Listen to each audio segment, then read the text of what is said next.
Buenas noches, hermano, Dios los bendiga. Me alegra estar, ¿verdad?, nuevamente con ustedes. Esta noche estuvimos aquí y hoy seguimos aquí, ¿verdad? Gloria a Dios. Quiero invitarlos, hermano, a abrir la Biblia en el libro de San Lucas, capítulo 11. Lucas, capítulo 11. Va a buscar el versículo 29.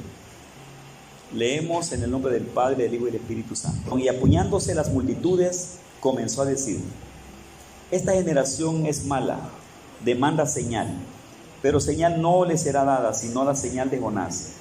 Porque así como Jonás fue señal a los ninivitas, también lo será el Hijo del Hombre a esta generación. La reina del sur se levantará en el juicio con los hombres de esta generación y la condenará, porque ella vino desde los fines de la tierra para oír la sabiduría de Salomón, y he aquí, más que Salomón en este lugar. Los hombres de Nínive se levantarán en juicio con esta generación y la condenarán, porque a la predicación de Jonás se arrepintieron. Y he aquí, más que Jonás en este lugar. Quiero predicar esta noche bajo un tema que se llama tu verdadero motivo de vivir en Jesús. Tu verdadero motivo de vivir en Jesús. El Evangelio de Cristo, ustedes saben, hermanos, que se predica en todo el mundo. Y la Biblia enseña de un llamado tremendo que se hace a través de la predicación del Evangelio en todas partes. Y también la Biblia enseña, hermano, que mucha gente acude al mensaje, vienen al Señor. Pero también nos encontramos con mucha gente que entre el pueblo de Dios, entre las masas, entre las multitudes que reciben a Cristo, nos hemos encontrado con experiencias de personas que posiblemente al final de sus días se revelan, hermano, que no estaban en Cristo Jesús. Que no estaban en Cristo Jesús. Este tema a mí me ha llamado la atención. Yo estaba orando por ustedes y se me sugirió esto, compartirlo con ustedes. Por lo tanto, yo creo que esto tiene un énfasis de que cada uno de nosotros que estamos aquí presentes miremos nuestra vida, la miremos a la luz de la palabra del Señor. El apóstol Pablo hizo mención de creer, estar en Cristo, y al mismo tiempo podría encontrarse con algunas sorpresas en su vida. Y la iglesia también, el apóstol Pablo llamó a la iglesia a examinarse si estaba en la fe o no estaba en la fe. O sea, todo el mundo que escucha la palabra, muchos de ellos reciben el Evangelio, vienen a los pies de Cristo, pero bíblicamente existe también, hermano, existen muchos motivos por los cuales las personas se acercan al nombre de Jesús, y al final de cuentas la salvación, existe la posibilidad de que la salvación no esté en muchas personas. Y el día de la muerte o el día de la venida de Cristo, no le voy a decir que van a haber sorpresas, porque Dios, hermano, siempre le está hablando a la humanidad. Dios siempre está exhortando a la iglesia. Usted se ha fijado que en la iglesia no solamente se predican mensajes así que van dirigidos a una iglesia local, como que es una iglesia establecida, como consejería. Usted sabe que también hay mensajes de arrepentimiento en la iglesia. Hay llamado general que Dios hace, porque muchas veces creemos que porque ya estamos en una membresía, somos parte de una congregación, incluso somos parte de miembros, podríamos creer que todas las cosas están bonitas y podríamos descuidar nuestra base fundamental, que es la salvación en Cristo Jesús. Y puede pasar el tiempo, hermano, y como pertenezco a la iglesia tal, a la denominación tal, pues todo está bonito, cuando posiblemente estemos olvidando lo primordial de nuestra vida, que nos estemos apartando de la fe. Y en la Biblia, especialmente en el libro de los Hechos, en la carta del apóstol Pablo, aparecen muchas enseñanzas, muchos textos, muchos ejemplos, hermano, de personas que aparentemente estaban en Jesús, pero no estaban en Jesús. Y esto usted lo va a ver, entonces va a mirar y se conoce. El apóstol Pablo dio esa enseñanza y él habló de ese peligro, él lo enseñó, peligro de aparentar estar en Jesús y de creer que estamos en la fe de Cristo cuando posiblemente no estemos allí. Y Dios siempre de alguna manera está alertando a su iglesia, preparando a su iglesia para que nadie se vaya a quedar, para que nadie se vaya a descuidar. Me estaba acordando que hace unos días atrás yo fui al Catarino a hacer fila para sacar un tratamiento de mi hijo, hermano, y estuve horas haciendo fila. Viera, el tiempo no lo andaba muy amplio, pero hice un gran esfuerzo y me senté como en algunas 500 sillas, mire, detrás de la gente, ahí me mandaban para allá.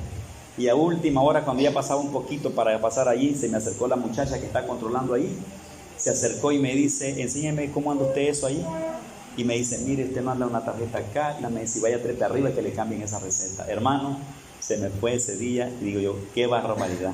No me revolví ni nada, simplemente perdí el tiempo. Estuve tanto tiempo allí y eso. Personas que van a viajar en avión, personas que van a viajar en buses, que compran su boleto, y en otros lugares la gente se ha dado cuenta que creían que estaban para viajar o para hacer allí cualquier cosa y a última hora no estaban allí, no aparecen en la lista. Y yo sé, mira, en la iglesia y con Dios también pasa lo mismo, pero aquí hay un tema de una enseñanza, una alerta a la iglesia de vigilar esa situación, de que la iglesia cuide eso, de que la iglesia esté pendiente de eso. Y otro detalle, hermano, importante, es que muchas veces pueden ser que hayan personas que sí recibieron a Jesús en su vida, pero en el trayecto del camino se desviaron del camino del Señor. Y podrían estar y ser parte aún del cuerpo de Cristo y estar allí, pero posiblemente ya no está la fe en Jesús. Podría ser que ya la fe no esté en Jesús, aunque se mencione a Cristo y todo. Ustedes saben que para llegar al cielo, hermano, no se necesitan muchos caminos. Para llegar al cielo se necesita un solo camino. Es un solo camino. Fuera de ese camino estamos fritos. Fuera de ese camino estamos completamente mal. Cristo dijo en Juan 14:6, yo soy, dijo, el camino, la verdad y la vida. Nadie viene al Padre si no es por mí. Ese es nuestro objetivo. La pregunta es, ¿cómo lo vamos siguiendo? ¿Cómo le estoy creyendo? ¿Cómo está mi fe fundada? Si está verdaderamente allí o no está allí. Por eso es que yo esta noche traigo esto de conocer, de entender un poco acerca del verdadero motivo de vida que tenemos en Cristo. ¿Qué me motiva a estar en Jesús? Si verdaderamente estoy en un motivo adecuado, estoy caminando en otra dirección. Hay una cita, hermano, que me gustaría que le prestaran atención y se encuentra en el libro de Juan capítulo 6. Juan capítulo 6, versículo 25. Me gustaría que le tiráramos una vistadita y vamos a hacer una pequeña plática de ese texto, y donde Jesús pues siempre está alertando a su pueblo, a las multitudes, enseñándoles el camino para que éstas pues no se desvíen y para que éstas busquen el camino del Señor. ¿Qué me motiva a seguir a Cristo? Y si mi motivo está cambiado, posiblemente entonces no estoy en el verdadero camino. Versículo 25. Juan capítulo 6, verso 25. Y hallándole al otro lado del mar, le dijeron, Rabí, ¿cuándo llegaste acá?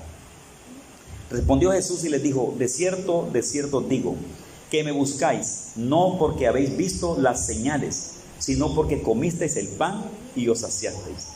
Trabajad no por la comida que perece, sino por la comida que a vida eterna permanece, la cual el Hijo del Hombre os dará, porque a este señaló Dios el Padre. Entonces le dijeron, ¿qué debemos hacer para poner en práctica las obras de Dios? Hermano, observen que no es tan complicada la respuesta a esta gloria que Jesús menciona.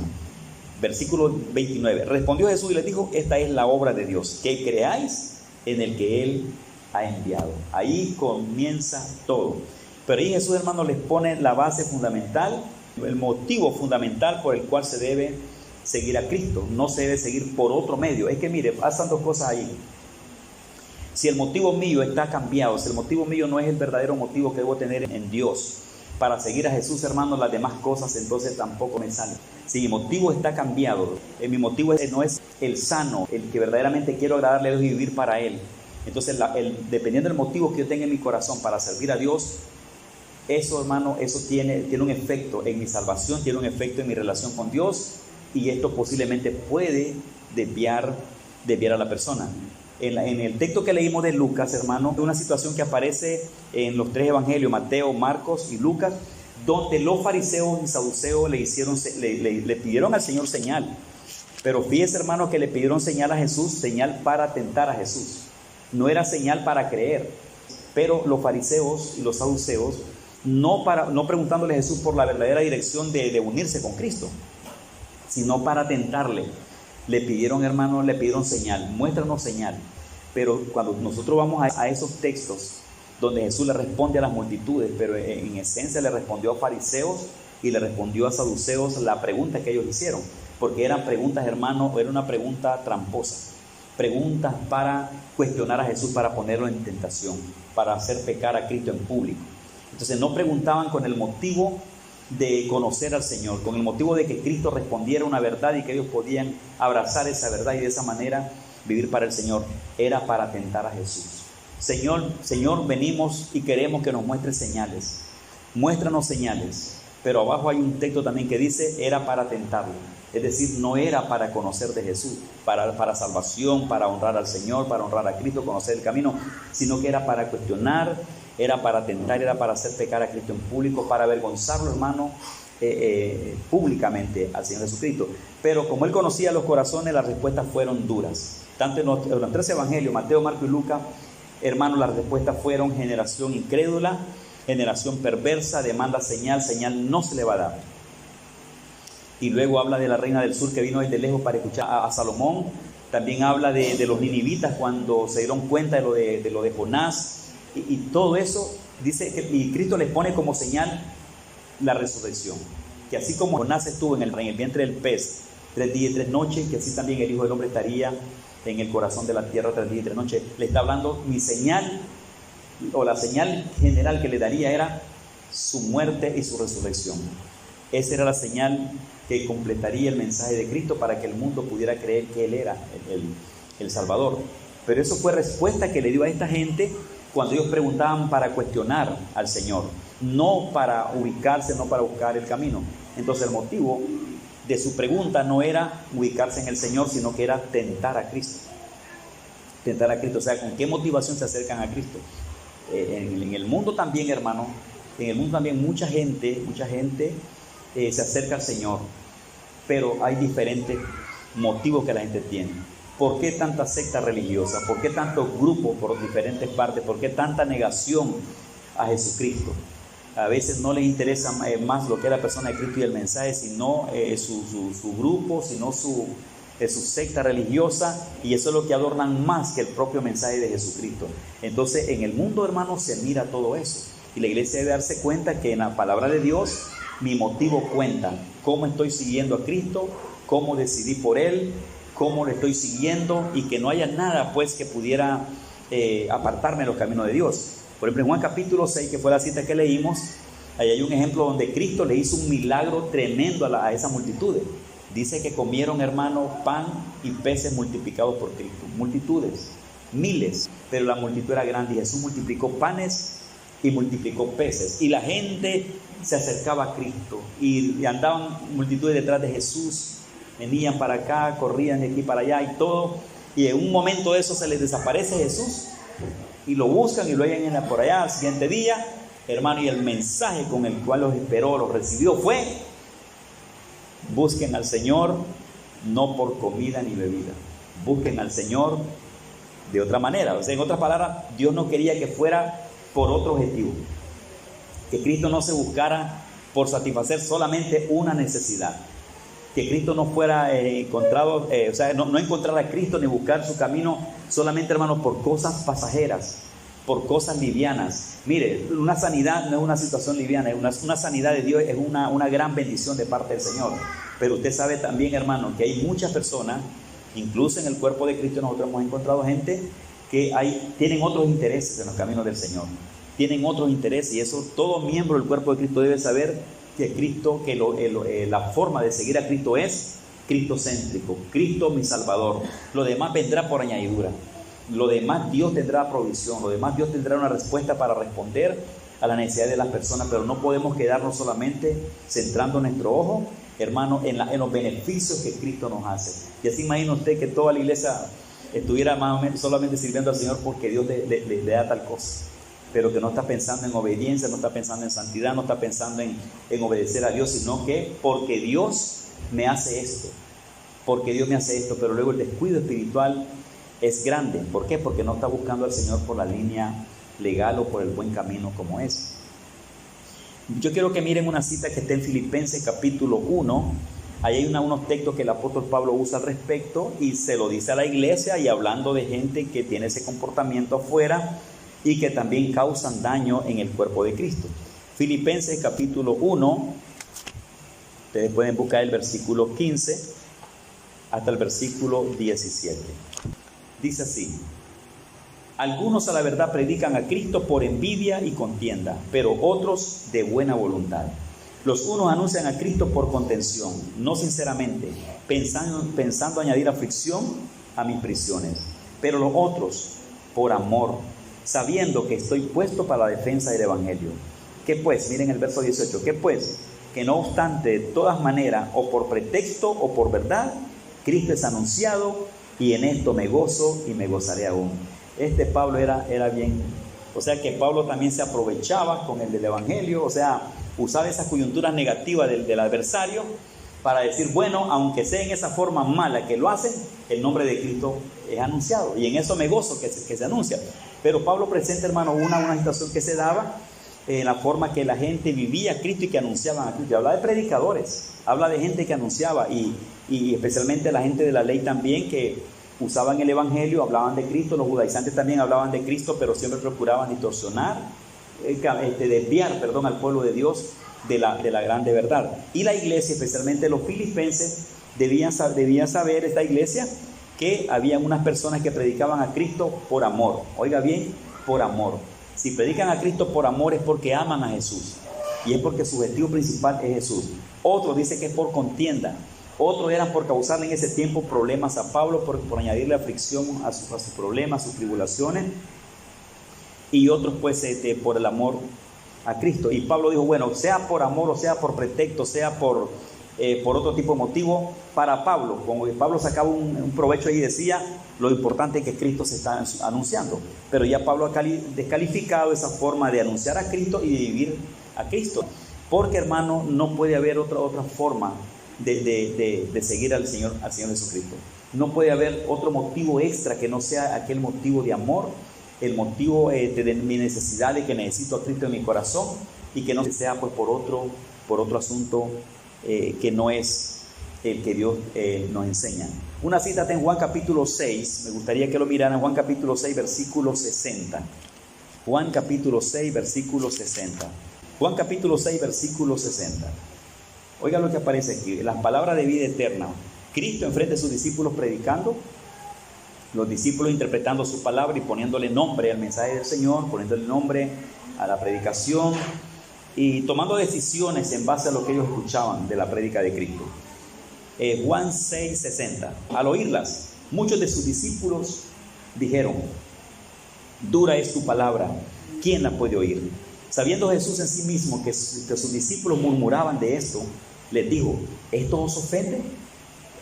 Pues ¿qué si vierais al Hijo del Hombre subir donde estaba primero? El Espíritu es el que da vida, la carne para nada aprovecha. Las palabras que yo os he hablado son espíritu y son vida. Pero hay algunos de vosotros que no creen, porque Jesús sabía desde el principio quiénes eran los que no creían y quién le había de entregar. Y dijo, por eso os he dicho que ninguno puede venir a mí si no le fuere dado del Padre. Desde entonces, verso 66, desde entonces muchos de sus discípulos volvieron atrás y ya no andaban con él. Dijo entonces Jesús a los 12, ¿queréis acaso iros también vosotros? Le respondió Simón Pedro, Señor, ¿a quién iremos? Tú tienes palabra de vida eterna, y nosotros hemos creído y conocemos que tú eres el Cristo, el Hijo del Dios viviente. Jesús le respondió, ¿no os he escogido yo a vosotros los 12 y uno de vosotros es diablo? Hablaba de Judas Iscariote, hijo de Simón, porque este era el que le iba a entregar y era uno de los 12. Aquí, hermanos, Jesús pone las bases fundamentales de seguirlo y de cómo seguir sus pisadas. Y luego aparece la respuesta de los hombres, el efecto del haber escuchado, de haber interpretado negativamente la palabra del Señor. Ellos interpretaron la palabra de Cristo como que no era para ellos, muy pesada, muy dura, ofensiva, y que no era para sus vidas. Entonces ellos dijeron, esta palabra es muy dura, no queremos, oiga bien, no podemos, y se fueron. ¿Cuál era el motivo de ellos? ¿Qué buscaban? Ellos buscaban querían pues que de alguna manera el mensaje como que fuera acomodado a ellos, no ellos acomodarse a la palabra, sino que el mensaje de alguna manera tuviera otro giro. Y se apartaron, hermano. Y dice que muchos discípulos ya no andaban con Jesús. Y me impacta también cuando él se vuelve hacia los 12 y les pregunta, ¿ustedes también quieren irse? Y les presentó, hermano, esa palabra muestra, hermano, que el camino de Cristo debe ser de decisión, debe ser, hermano, de verdad. O sea, que con Dios no debe andarse jugando. Mire, una vez escuché a una pastora que decía, es cierto que la Biblia dice así, pero un pastor dice en un púlpito no puede decir a los hermanos, ustedes quieren irse o tal cosa. Pero en una prédica esto se usa, y Cristo es el que usa esa palabra. O sea que en Cristo no somos nosotros, hermanos, los que regulamos la cuestión de la salvación.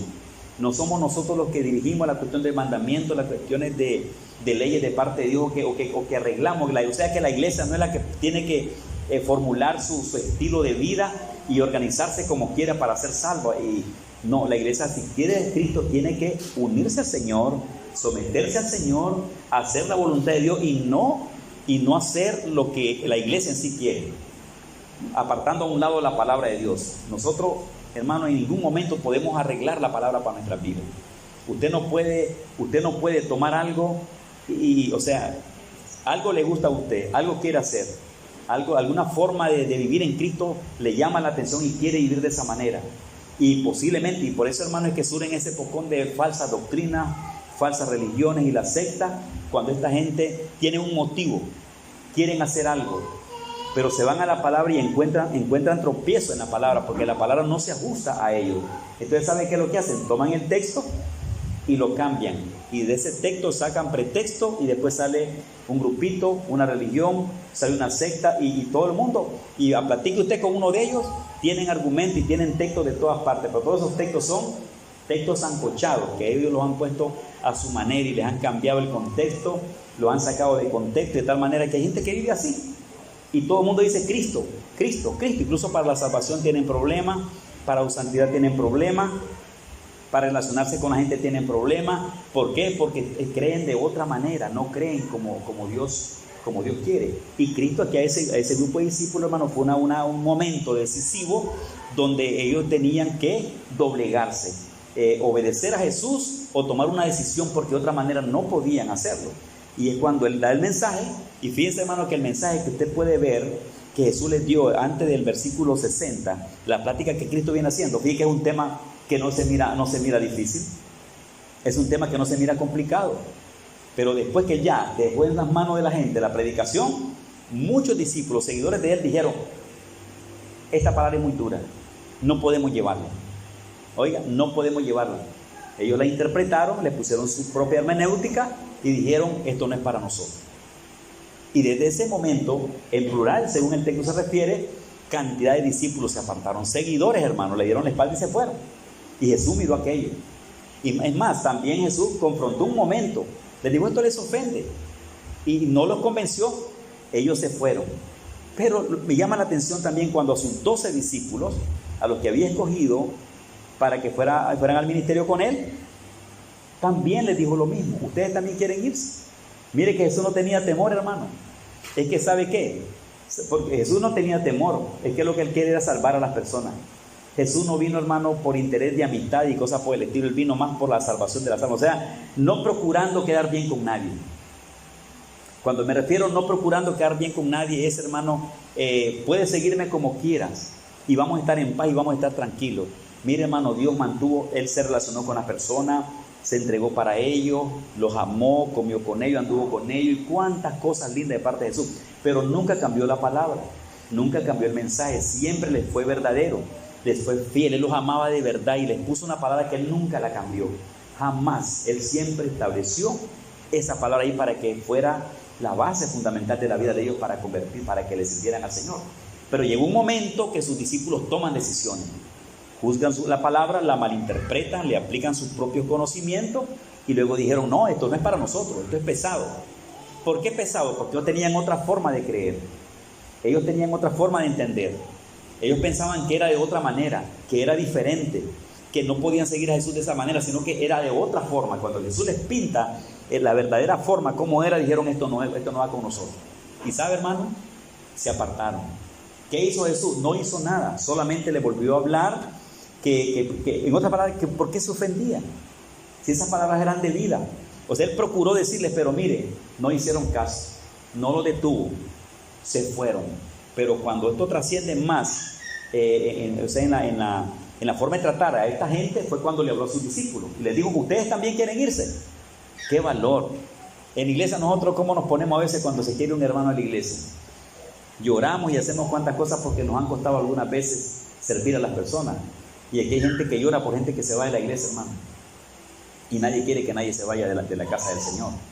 Pero hay razones algunas veces y decisiones que la gente puede tomar y uno no puede hacer nada. Ahí es un asunto ya entre Dios y las personas mismas que toman sus propias decisiones. En el caso aquí de Cristo, no volvieron, no regresaron con Jesús. Esa gente se fue, esa gente se apartó. Pero usted vio a Jesús que se mantuvo tan firme en su posición y, amados hermanos, se fueron. Ahora los 12, toca ahora a los 12, gente más fundamentada, gente más de confianza, gente que estaba allí. Y también les tiró la prueba y le dijo, ustedes también. Y usted ve allí, Pedro salió hablando por todos. Todos aceptaron la forma que Pedro lo defiende. Y Pedro dijo, no, Señor, nosotros hemos creído y conocemos que tú eres el Cristo. No tenemos a quién ir. ¿A quién iremos? ¿Sabe qué, hermano? Ellos habían puesto su corazón y su voluntad en la persona de Cristo. Y por encima de cualquier cosa, por encima de cualquier tentación que les hacía, les podía hacer entender que la palabra era dura, que no podían, que era difícil y tantas cosas. No, ellos se sometieron a Jesús con amor y le siguieron. Pero usted ve a Cristo aquí, hermano, pesando los corazones, como pesándole los motivos, como haciéndole ver que entendieran ellos qué era lo que había verdaderamente en sus corazones. ¿Qué era? O sea, haciendo que ellos sacaran de su corazón el verdadero motivo que tenían para seguir al Señor. Y mire, la respuesta fue que muchos se apartaron y se fueron de los caminos del Señor. En una ocasión el apóstol Pablo le dijo a los discípulos, a la iglesia, fue a la iglesia de los Corintios, hermano, le dijo a esa iglesia, examinaos si estáis en la fe. Fíjense que esa palabra se la dijo a una iglesia maciza en el Señor, una iglesia grande, llena de dones espirituales, estudiosa, preparada, y una iglesia hermosa como la iglesia de los Corintios.